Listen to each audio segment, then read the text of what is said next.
प्रश्नकाल 61 श्रीमती संगीता आजाद। धन्यवाद sir. Question number 61। माननीय मंत्री जी, उत्तर सभा पटल पे रखा गया। माननीय सदस्य, धन्यवाद अध्यक्ष जी। मैं सभी माननीय सदस्यों से आग्रह करूंगा कि वह अपना संक्षिप्त में सवाल पूछे। माननीय मंत्री जी से भी आग्रह वह संक्षिप्त में जवाब दें। मैं हर बार कहता हूं, बार बार आग्रह करता हूं, मुझे लगता है कि इस बार मेरे आग्रह को स्वीकार करेंगे।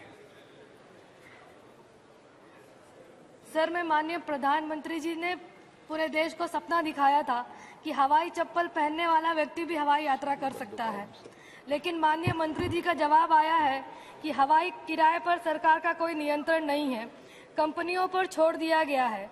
क्या सरकार समाज के निचले पायदान पर रहने वाले व्यक्तियों के लिए एवं वरिष्ठ नागरिकों के लिए किराए में सब्सिडी देने के लिए कोई योजना बना रही है, जैसे कि रेलवे या अन्य यात्रा के साधनों में दिया जाता है? अध्यक्ष जी, नागर विमानन क्षेत्र 1993 से समस्त रूप से एक डीरेगुलेटेड सेक्टर है और मैं आपके द्वारा माननीय सदस्य को और हाउस को भी सूचित करना चाहता हूं कि जो इकोनॉमीज ऑफ स्केल के आर्ग्यूमेंट है उसके आधार पर आज जो हमारे नागर विमानन क्षेत्र में 2014 में केवल 6 करोड़ यात्री होते थे, पिछले 9 वर्षों में ये संख्या बढ़ के 14.5 करोड़ यात्री प्रधानमंत्री नरेंद्र मोदी जी के नेतृत्व में संभव हो पाया है। और इसका एक मुख्य भाग उड़े देश का आम नागरिक की योजना ही है, जहां वायबिलिटी गैप फंडिंग सरकार के द्वारा दी जाती है ताकि उड़ान उन क्षेत्रों में प्रचलित हो जहां द्वितीय विश्व युद्ध के बाद उन शहरों को नागरिक उड़ान मंत्रालय के नक्शे से ही मिटाया गया था। और ऐसे कई शहर हैं जहां प्रधानमंत्री जी ने स्वतः अपने आप इंटरेस्ट लेकर, रुचि लेकर ये संभव कर पाया है। उदाहरण के तौर पर उड़ीसा में झरसुगुड़ा का एयरपोर्ट, असम में रूपसी का एयरपोर्ट, राजस्थान में किशनगढ़ का एयरपोर्ट, ऐसे कई एयरपोर्ट्स हैं। कुल मिलाकर 76 एयरपोर्ट्स हैं जो उड़ान योजना में संभव हो पाए हैं उनका क्रियान्वयन, और उसी के साथ 1 करोड़ 30 लाख ऐसे हमारे देश के यात्री हैं जिन्होंने अपने जीवन में कभी भी उड़ान में बैठकर सफर नहीं किया, केवल प्लेन को ऊपर से देखते थे। वो उड़ान योजना के तहत आज प्लेन में सफर करने के लिए संभव हो पाया है। ये प्रधानमंत्री जी का सपना साकार हुआ है।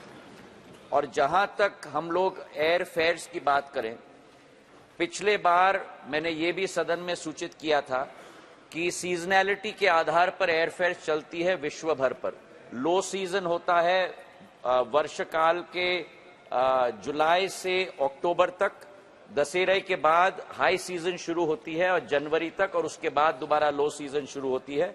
और आज हमारे जो एयर फेयर्स हैं वो फर्स्ट एसी के मूल्यांकन में ही पूर्ण रूप से कंपेटिटिव हैं, और उसी के साथ साथ हमारा अनुमान है कि 2030 तक जो आज 14.5 करोड़ यात्री हमारे हैं, ये बढ़कर 42 करोड़ यात्री इस देश में बनेंगे। 3 गुना ज्यादा ये क्षेत्र बढ़ेगा। Honourable member. सर, मैं माननीय मंत्री जी से पूछना चाहती हूं कि क्या सरकार अपनी स्वयं के पूर्ण रूप से नियंत्रित सरकारी एयरलाइंस संचालन करने की कोई योजना बना रही है? यदि नहीं तो क्यों नहीं? और सर, अभी आपने उड़ान योजना की बात कही, अभी अगल बगल आजमगढ़ के अगल में अयोध्या का आपने इतना भव्य एयरपोर्ट बना के उसको संचालन करा दिया, गोरखपुर का एयरपोर्ट बन गया, आजमगढ़ का एयरपोर्ट सर पिछले 2 वर्ष से बनकर तैयार है। सरकार इस एयरपोर्ट को कब संचालन करेगी, इसका भी जवाब माननीय मंत्री जी दें। अध्यक्ष जी, माननीय सांसद महोदया ने दोनों बहुत अच्छे प्रश्न पूछे हैं। सरकार ने विनिवेश एयर इंडिया का भी किया है, और यही चमत्कार देखिए, केवल एक नेतृत्व है जिसकी एक संकल्पता थी कि भारत को एक नए नागर विमान क्षेत्र में हमें प्रवेश करवाना होगा। प्रधानमंत्री नरेंद्र मोदी जी की दृढ़ संकल्पता के आधार पर वो एयर इंडिया का विनिवेश संभव हो पाया है। और आप देखिए अध्यक्ष महोदय, जिस क्षेत्र में 2014 में केवल 400 प्लेन थे, वही एयर इंडिया के विनिवेश के बाद उसी कंपनी ने विश्व भर के इतिहास में सबसे बड़ा प्लेन का ऑर्डर, 470 प्लेन का ऑर्डर विश्व में डाला है, 250 बोइंग के साथ और 220 एयरबस के साथ। ये परिवर्तन आया है क्षेत्र में।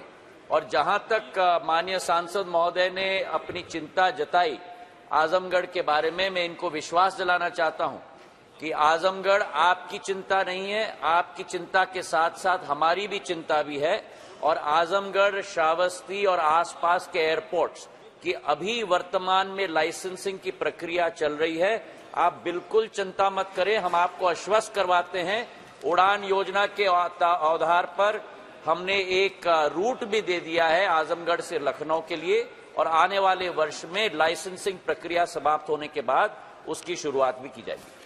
श्री ईटी मोहम्मद बशीर जी।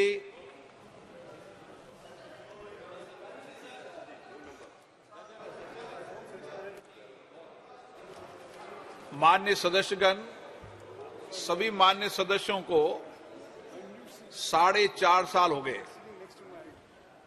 तो मैं सभी माननीय सदस्यों से आग्रह करता हूं कि एक संसदीय व्यवस्था है जिसमें एक मूल प्रश्न पूछा जाता है, एक सप्लीमेंट्री पूछी जाती है।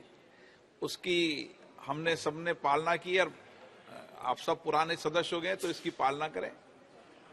ET Mohammed Basheer ji. Sir, with regard to the exorbitant ticket fare in the flights, Honorable Minister in his reply says that what best he can do is this. Ministry had consultation with the airlines and the representatives were advised to self-regulate and keep passengers' interest in the mind while fixing the rate in the aircraft. Sir, I am asking you, what kind of self-regulation they are doing, sir, except in like blood-squeezing kind of exploitation from the passengers. That's what they are doing, sir. You may give many advice, but how they are responding? Sir, you have to realize one thing. During the vacation period, holidays, and for treatment, for all these kind of things, people are coming from abroad. They are exploiting like anything, sir. There is no control. Government is washing their hand. Government says that they have nothing to do. Sir, before this rule, there was another provision. That was there. In that act rules, it was allowed to interfere the government in price fixation. Now what is happening, sir? I wish to bring one thing to the notice of the Honourable Minister. That is the Parliamentary Standing Committee on Tourism. That committee report says, sir, you have to take note of it. The committee note that affordable air transport must be growth for India, tourism for India, which is presently reviving.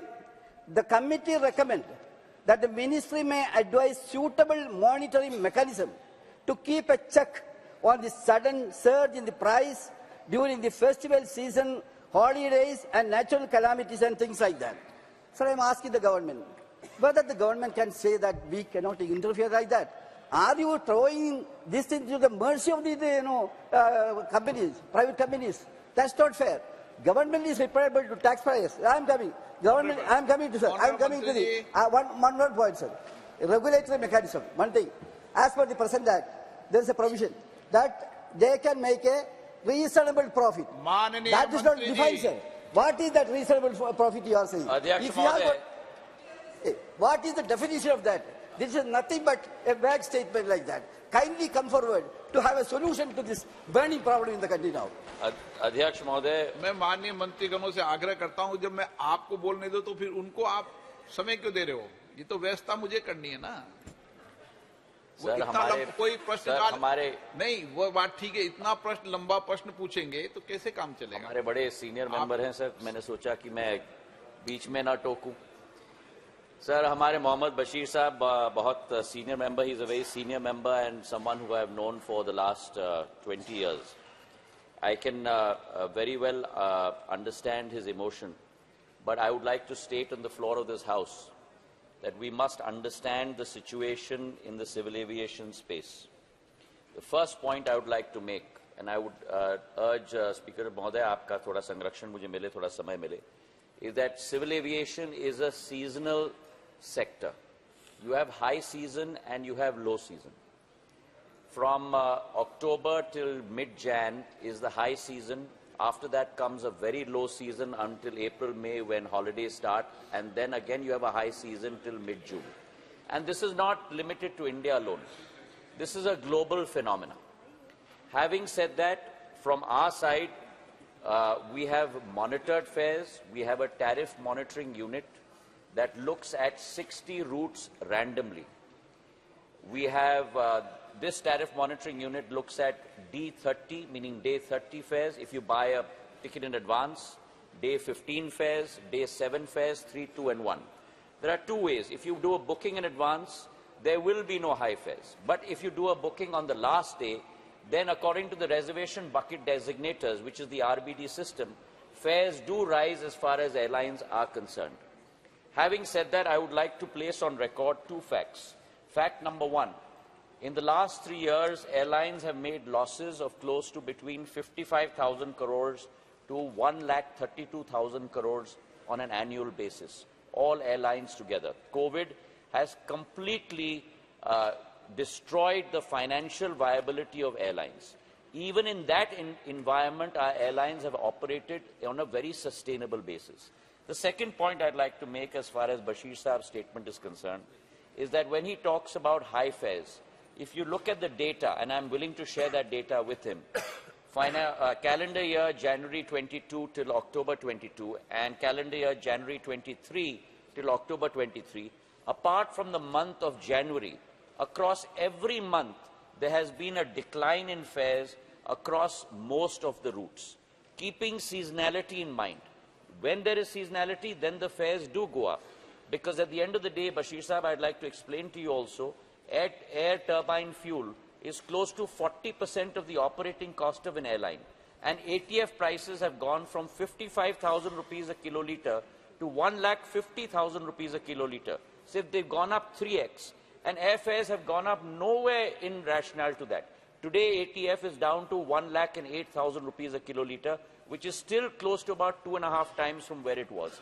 So airlines are operating under very extraneous circumstances and still providing relief and travel to a majority of our population at reasonable cost. Shri Jual Oram, आप भी short में बोले, आप भी short में बोले, क्योंकि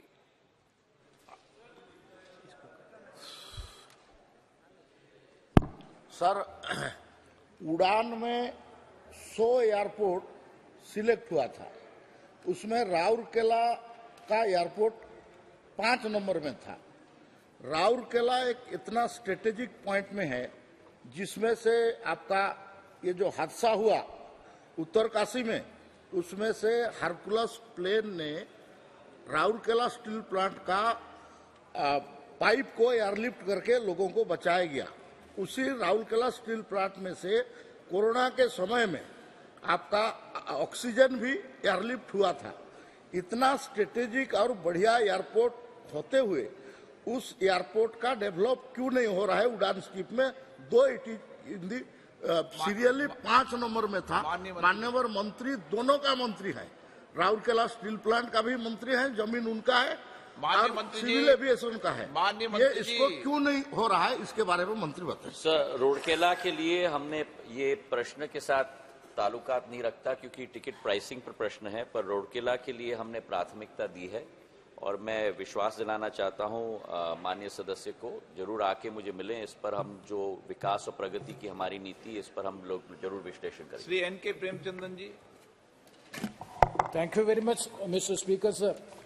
So the answer of the Honourable Minister would goes to shows that Sub-Rule 1 of Rule 135 of the Aircraft Rules 1937, every air transport undertaking engaged in scheduled air service is required to establish tariff having regard to all relevant factors including cost of operation, characteristics of services and generally prevailing tariff. Sir, my simple question to the Honourable Minister is, who is the authority to monitor the tariff making system. Sir, we are having the electricity regulatory mechanism, petroleum sector, in almost all the sectors. In order to determine the tariff, there is a regulatory mechanism is there. What is the reason, even for motor transport also, the state governments are determining the tariff of the bus fare and all these things. Why a speciality or such a privilege is being provided to the airline sector alone? There is no monitoring mechanism, nothing is there, and today the Trivandrum to Delhi cost is... Sir, I would like to respond to Premchandan ji by saying that I have said repeatedly on the floor of this House that the civil aviation sector is a deregulated sector. It was deregulated in the year 1993. We do have a tariff monitoring unit which does monitor 60 routes on a random basis. Wherever we find that there is excessive pricing, that has been conveyed to airlines. And I myself, the last time that prices had gone up, there was a double effect. We had a high season in April, May, and unfortunately one of our airlines in our country, Go First, had shut down. So there was a double effect. And I myself had taken a meeting of the airlines for specific sectors like Leh, Mumbai, Ahmedabad, Srinagar, where fares had gone excessive, and we had told the airlines that they must self-regulate. Also, out of the 315 routes that were plied by Go First in those areas, we gave 68 more routes, and within a period of 10 to 15 days, the prices came down, back down to close to 60-70% from the highs that they had gone to. Question number 70 club कर दें माननीय सदस्य मंत्री जी। 70 एक किराए का संबंध आपका नहीं, आपका क्वेश्चन है 70 जो किराए से संबंधित है। क्लब कर दें के सुरेश जी। 70 के सुरेश जी। क्वेश्चन नंबर 70 माननीय मंत्री जी। Honorable Speaker, sir, my question is, Pravasis of Kerala are suffering extreme difficulties, especially during the holiday season of Christmas, New Year, Onam, Bakrid, and school vacations. Majority of the Gulf passengers traveling from these peak seasons, they are all working class, their salary is very meager salary. So, this is a long pending demand from the Gulf passengers. The peak time of the season, the airfare is going to triple, not only triple, 10 times rising. Okay. So I would like to request Honourable Minister to seriously consider this request from Pravasi Malayalis.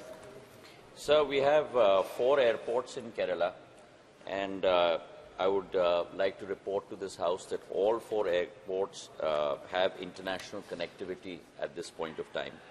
Calicut has close to about 416 international flights and connected to multiple cities. So is Kochi, close to about international flights are 564 flights per week, connected to 21 airlines, connected to 16 cities. Kannur also has close to 98 international flights, connected to almost 6 or 7 cities in the Middle East. And Thiruvananthapuram has also close to about 254 flights, connected to almost about 16 or 18 cities across the world. So there is a tremendous amount of connectivity already in Kerala on an international perspective. We have very clearly requested Indian airline companies to increase their travel and their flights from cities in South India to the Middle East based on what Suresh ji has said. And now we are hoping that the airlines will increase their capacity as they increase their fleet. Today we have close to about 635 planes in India in our fleet. As that fleet is increasing with these big orders, I'm very confident in the times to come that Indian Airlines will fly much more to the Middle East. Question number 62, Sri Mahabali Singh.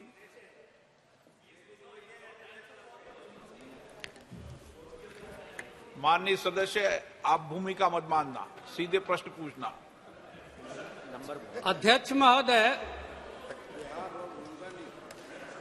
प्रधानमंत्री स्वनिधि योजना आप पहले प्रश्न संख्या बोले।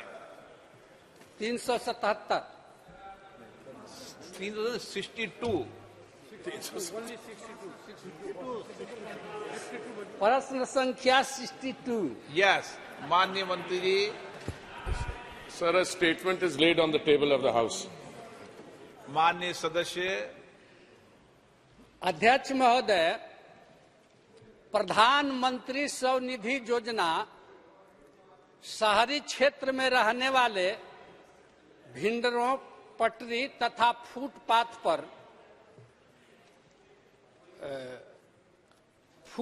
पर कारोबार करने वाले लोगों के लिए एक बहुत बड़ी अच्छी पहल सरकार ने की है। इससे कारोबार करने वाले लोगों का भविष्य सुधरेगा। लेकिन यह योजना महोदय लागू किए हुए 3 साल हो गया और अब तक देश में 56 लाख लोग इस योजना से लाभ लेने की स्थिति में हैं। लेकिन महोदय, बिहार देश का जनसंख्या और आबादी के दृष्टिकोण से तीसरा बहुत बड़ा राज्य है, जिसकी आबादी 14 करोड़ है महोदय। लेकिन वहां पर मात्र 56,000 लोगों को ही इस योजना से लाभ मिलने की स्थिति में है, जबकि लाखों लोग आवेदन दिए हुए हैं। हमारा क्षेत्र महोदय पार्लियामेंट काराकाट है, वहां पर 5,000 लोगों ने आवेदन दिया और जिसमें मात्र महोदय 2,000 लोगों को ही इस योजना से लाभ मिल रहा है।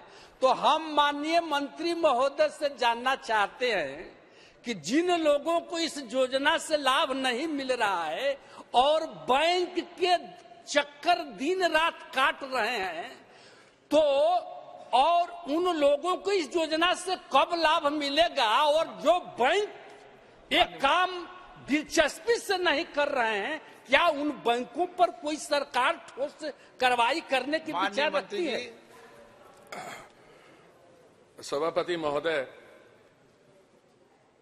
2014 में जब स्ट्रीट वेंडर्स एक्ट पे काम हो रहा था, उस समय कुछ रिसर्च की गई थी और लगा हमें कि अगर हमारी शहरी क्षेत्र की जनसंख्या मान लीजिए 45 करोड़ है,